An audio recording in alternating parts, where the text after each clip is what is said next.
Good morning, good afternoon, good evening. Standard 9th, subject SST लोकतांत्रिक राजनीति, भाग 1, संविधान निर्माण, दूसरा पाठ। आपने पिछले पाठ में पढ़ा था कि लोकतंत्र में शासक लोग मनमानी करने के लिए आज़ाद नहीं है, यानी कि जो आपके नेतागण हैं ये मनमानी नहीं कर सकते। यदि ये मनमानी करेंगे तो 5 साल के अंदर आप इनकी सरकार को बदल सकते हैं।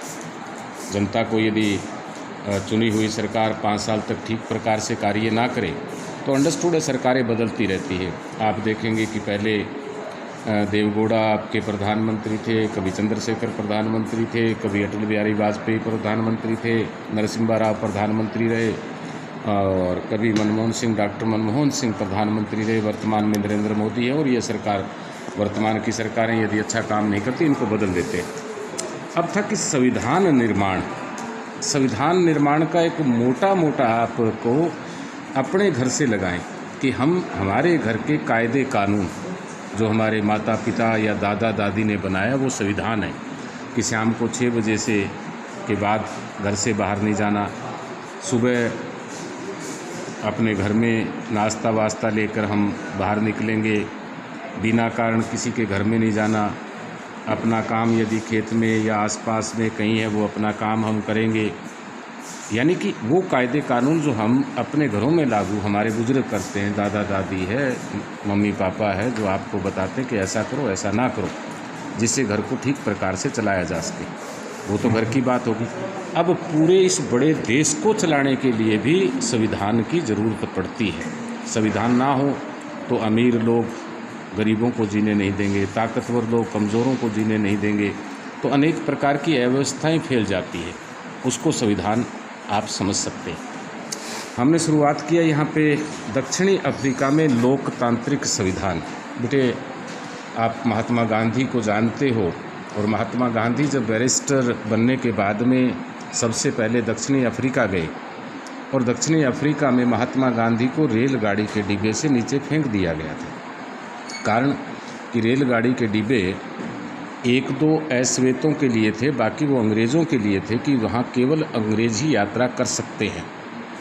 और अश्वेत लोग अफ्रीका के आप थोड़े देखते हैं, थोड़े से ब्लैक टाइप के लोग हैं, उनके पास किसी भी प्रकार का कोई अधिकार नहीं। देश किसका? अफ्रीकों का। शासन कौन कर रहे? अंग्रेज़, जैसे हमारे देश में भी हुआ था। दूसरे महात्मा गांधी, नेल्सन मंडेला, नाम सुना हो इससे पहले। पूरी दुनिया महात्मा गांधी को जानती है कि किस प्रकार देश को आज़ाद कराया। और दक्षिणी अफ्रीका में गोरे कौन हैं? अंग्रेज़। अश्वेत कौन है? थोड़े हम जैसे लोग, और हमारे से भी कुछ काले लोग हैं, आपने बड़े बड़े देखे होंगे जिनको अफ्रीकन कहते हो आप।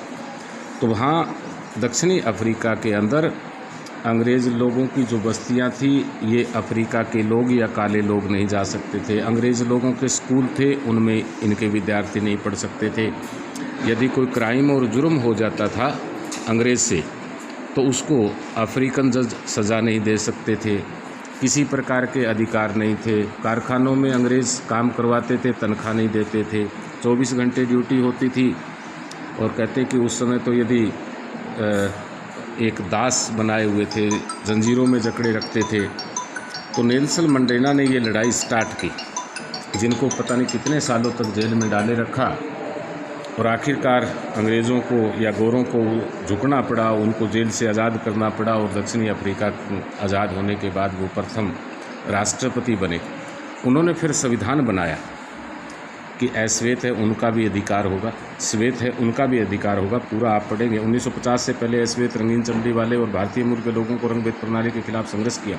ये संघर्ष की बात है। उन्होंने विरोध परिषद की, हड़तालें आयोजित की, भेदभाव वाली शासन प्रणाली का विरोध करने के संगठन अफ्रीकी नेशनल कांग्रेस, आपने अभी तक पढ़ा होगा, सविनय हो गया आंदोलन, खिलाफत आंदोलन, ऐसे होगा आंदोलन, आज़ाद हिंद फौज का गठन करना, उसके बाद भारत छोड़ो आंदोलन, वो देश की आज़ादी के लिए थे और ये समाज में बराबरी के लिए थे। एक नए संविधान की ओर रंग भेद के खिलाफ जो संघर्ष और विरोध बढ़ता गया, तो सरकार को ये एहसास हो गया अब जोर से ज़बरदस्ती अश्वेतों पर अपना राज कायम नहीं कर सकती। इसलिए गोरी सरकार ने अपनी नीतियों में बदलाव शुरू कर दिए।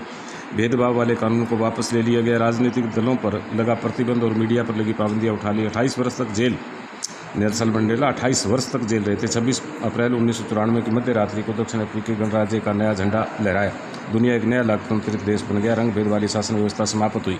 यानी कि पहली बार 500-700 सालों के बाद एक ऐश्वेत नेल्सन मंडेला अफ्रीका के राष्ट्रपति बने। तब तक अंग्रेज़ों का था, इनके पास कोई अधिकार नहीं था। तो इस पूरी आप अफ्रीका के संविधान के बारे में आप पढ़ेंगे, पूरा पाठ आपको इसमें मिल जाएगा। कहता है हमें संविधान की ज़रूरत क्यों है? अब जिस घर में नियम नहीं है, कायदे कानून नहीं है, अब जैसे घर का नियम कि सुबह सभी मेंबर उठेंगे, चाय वाय नाश्ता करेंगे, और यदि सुबह घर के मेंबर उठे, एक बाज़ार में चला गया, एक कहीं चला गया और घर में चाय बनाई वो ख़राब हो जाएगी, नाश्ता बनाया वो ख़राब हो जाएगा, शाम को 7 बजे खाना 8 बजे बनाते हैं, घर में कोई नियम नहीं है, कोई रात को 9 बजे आता है, कोई 11 बजे आता है, कोई घर में आता ही नहीं, तो मैं नहीं समझता कि वो घर चलेगा। तो इसी प्रकार देश को चलाने के लिए भी नियम है। यानी कि कोई भी व्यक्ति जाति के नाम पर, धर्म के नाम पर, अमीरी के नाम पर, गरीबी के नाम पर, ताकत के नाम पर किसी का शोषण ना करे, चाहे वो छोटा है चाहे बड़ा है। यदि ऐसा कोई कानून नहीं होगा तो नेचुरल बात है कि जो जिसकी लाठी उसकी भैंस, वो वाला हो जाएगा। तो आप इसको टोटल आप समझ रहे हैं, पूरे पाठ को आप पढ़ेंगे।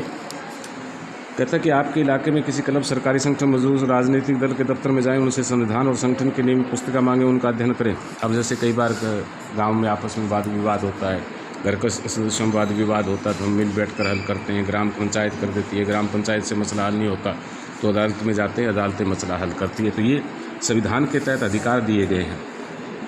पहला, यह साथ रहे विभिन्न तरह के लोगों के बीच जरूरी भरोसा हो जाए। दूसरा, यह स्पष्ट करता है कि सरकार का गठन कैसे हो, कैसे फैसले। तीसरा, सरकार अधिकार, ये संविधान ही है कि 5 साल के बाद में इलेक्शन होगा। जैसे वार्ड के अंदर मेंबर बना है, यदि वो काम ठीक नहीं रहा 5 साल के बाद बदल देंगे। गांव के सरपंच को हम बदल देंगे। ये संविधान के द्वारा अधिकार दिए गए। आपको वोट का अधिकार दिया गया। भारतीय संविधान का निर्माण वल्लभ भाई पटेल, सरोजनी नायडू, और भारत का संविधान आपको पता है 3 वर्ष, लगभग 3 वर्ष, 2 वर्ष 11 मास 18 दिन इसको बनाने में लगे थे, जिसको हम लगभग 3 वर्ष कह सकते हैं। कि 1947 में देश आज़ाद हुआ, लेकिन 1947 में देश आज़ाद हुआ था, इस देश को चलाया कैसे जाए, इस देश में कायदे और कानून क्या हो, इस देश में हर किसी प्रकार के नियम क्या हो, उनको लगभग 3 वर्ष लग गए। 26 जनवरी 1950, आप हर साल 26 जनवरी मनाते हैं, गणतंत्र दिवस मनाते हैं। उस दिन ये पुस्तिका, ग्रंथ, रामायण, जिसको महाभारत या इसको देश को चलाने वाला ग्रंथ कह सकते हैं, वो आपका तैयार होकर आया था कि किसी भी जाति के नाम पर, किसी भी धर्म के नाम पर, किसी भी अमीर के नाम पर, किसी भी गरीब के नाम पर किसी का शोषण नहीं होगा। सभी को पढ़ने का अधिकार है।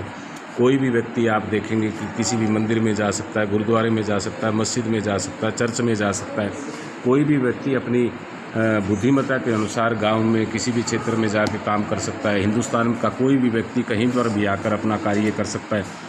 ये जो आप फोटोज़ देख रहे हैं, ये उस संविधान सभा के सदस्य थे, डॉक्टर भीमराव अंबेडकर उस संविधान सभा के कार्यकारी अध्यक्ष बनाए गए और उन्होंने ये पूरा संविधान लागू किया। अब आप देखते हैं कि बहुत सी एससी और एसटी कास्ट जो हैं जिनको रिजर्वेशन किया गया ताकि वो लोगों की बराबरी कर सके, मजदूरों को अधिकार दिए गए, शिक्षा का अधिकार जिस प्रकार ये आया। भारतीय संविधान के बुनियादी मूल्य, सपने और वादे, क्या कहता है? भारत के लिए ऐसा संविधान चाहता हूँ जो उसे गुलामी और अधिकार से मुक्त करे। यानी कि भारत अब एक स्वतंत्र संवैधानिक देश होगा, अंग्रेज़ों का यहाँ पर कोई रोल नहीं होगा। मैं ऐसे भारत का प्रयास करूँगा जिसमें सबसे गरीब व्यक्ति भी अपना माने और उसे लगे कि देश को बनाने में जो उसकी भी भागीदारी है। अभी जिस प्रकार आपने देखा होगा मनरेगा के तहत या आपके वार्ड के अंदर जो गरीब व्यक्ति है उसको सरकार की नीतियाँ, राशन कार्ड से ऐसे सेंटर्स के द्वारा उसको हेल्प मिलती है, तो वो भी एक नागरिक होने के नाते यानी इस देश का संविधान उसको प्रदान करता है। उसे लगे कि देश बनाने उसकी ऐसा भारत जिसमें लोगों को उच्च वर्ग और निम्न वर्ग न रहे, ऐसा संविधान बनाया गया कि जिसमें बहुत ज़्यादा अमीर ना हो और बहुत ज़्यादा गरीब ना हो। लेकिन दुख की बात है, देश की आज़ादी के बाद अब भी भारत में अमीर अधिक अमीर होता जा रहा है, गरीब अधिक गरीब होता जा रहा है, मज़दूर अधिक मज़दूर गरीब होता जा रहा है।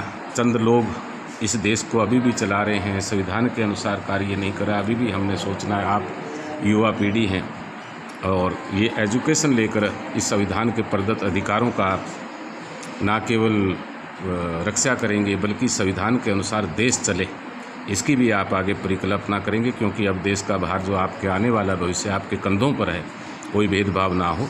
लेकिन दुख की बात है कि लोकतंत्र में जो बातें लिखी गई हैं वो सही प्रकार से अभी भी 60 और 70% नहीं हो रही। इस पाठ को आपने पूरा पढ़ना है। यदि क्वेश्चन कहीं दिक्कत आती है कि हम दक्षिणी अफ्रीका के लोग, ये दक्षिणी अफ्रीका में लागू किया गया और ये भारत का संविधान जो पूरा आप पढ़ेंगे कंप्लीट, विभिन्न प्रकार की ये रंग भेद, धारा, संविधान संशोधन होता है कि वक्त के अनुसार उसमें बदलाव करना।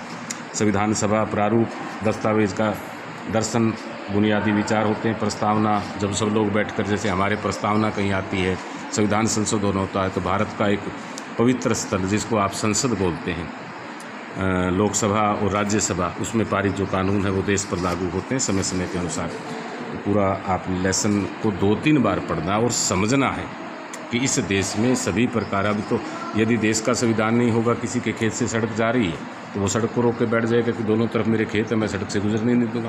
किसी के खेत से नहर जा रही है और संविधान में यदि कानून और प्रारूप ना होगा तो वो आदमी कहेगा दोनों तरफ खेत मेरे हैं, इस नहर को मैं आगे जाने नहीं दूंगा। ताकतवर आदमी है वो घर की गली रोक के खड़ा हो जाएगा, वो किसी को जाने नहीं देगा। तो संविधान में सभी को समान रूप से भागीदार की गई है, कानून के तहत सभी समान रूप से भारत के नागरिक। Thank you all of you.